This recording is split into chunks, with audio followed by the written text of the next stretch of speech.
Good afternoon, everyone. My name is Almaim Castillon, and let's talk about the social and cultural dimensions of stress and sources of coping in stress.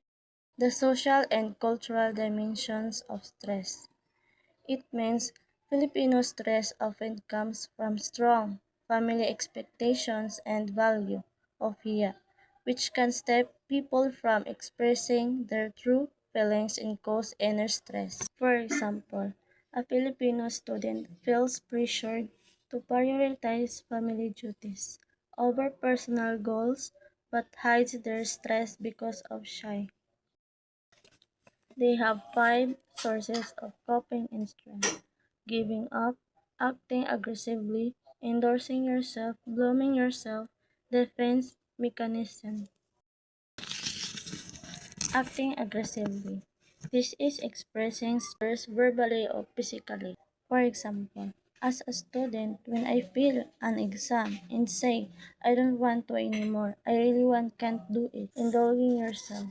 This means dealing with stress by doing too much of something pleasurable like eating, shopping, or playing games. Example: because of stress at school, I ate a lot of junk food and ice cream to make myself feel better. Blaming yourself.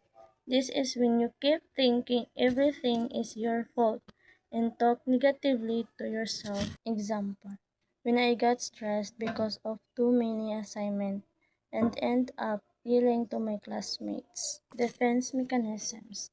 These are unconscious ways to avoid stress like denying a problem or pretending everything. For example, when I say I'm okay, even though I'm already very stressed about my project. Example: when my grades go down, I tell myself I'm really dumb